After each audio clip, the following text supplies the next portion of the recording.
भारत के कॉलेज और विश्वविद्यालय आज भले ही विश्व के टॉप शैक्षणिक संस्थानों में ना हों, लेकिन एक समय ऐसा भी था जब यह देश विश्व में शिक्षा का प्रमुख केंद्र था, जब भारत में ही दुनिया का पहला आवासीय विश्वविद्यालय खुला था, जिसे हम नालंदा विश्वविद्यालय के नाम से जानते हैं। नालंदा को तक्षशिला के बाद दुनिया का दूसरा सबसे प्राचीन विश्वविद्यालय माना जाता है, जिसे बख्तियार खिलजी ने पूरी तरीके से नष्ट कर दिया था।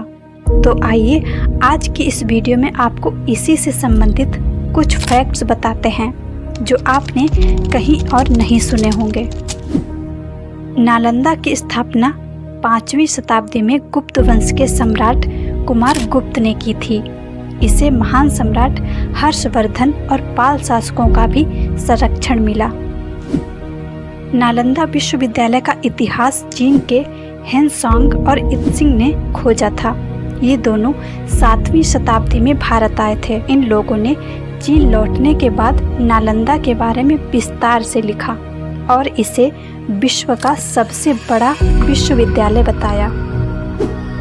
नालंदा में छात्रों को literature, astrology, psychology, law, astronomy, science, इतिहास, मैथ, लैंग्वेज साइंस और इकोनॉमिक जैसे बहुत सारे सब्जेक्ट्स पढ़ाए जाते थे।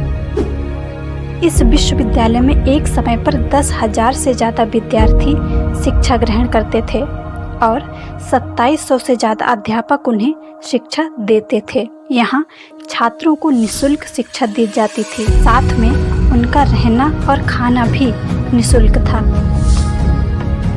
आपको जानकर हैरानी होगी कि इस विश्वविद्यालय में 300 कमरे, 7 बड़े बड़े कक्ष और अध्ययन के लिए 9 मंजिला एक बड़ा पुस्तकालय था, जिसमें लगभग 3 लाख से भी ज़्यादा पुस्तकें थीं। आज पूरी दुनिया के छात्र पढ़ाई के लिए ब्रिटेन और अमेरिका जाते हैं, लेकिन एक समय ऐसा था जब पूरी दुनिया के छात्र ज्ञान पाने के लिए भारत आते थे। नालंदा में ज्ञान पाने के लिए कोरिया, जापान, चीन, तिब्बत, इंडोनेशिया, ईरान, ग्रीस और मंगोलिया जैसे अनेक देशों से छात्र पढ़ने आते थे। लेकिन इतिहासकारों के अनुसार अफगानिस्तान में जन्मे तुर्की शासक बख्तियार खिलजी ने 1200 ईस्वी में नालंदा विश्वविद्यालय पर आक्रमण करके उसे पूरी तरह बर्बाद कर दिया। उसने कई बौद्ध भिक्षुओं को भी मार डाला और पूरे विश्वविद्यालय के परिसर को आग के हवाले कर दिया। कहा जाता है कि नालंदा महाविहार में इतनी पुस्तकें थीं कि आक्रमण के 3 महीने बाद तक उनमें आग की लपटें उठती रहीं।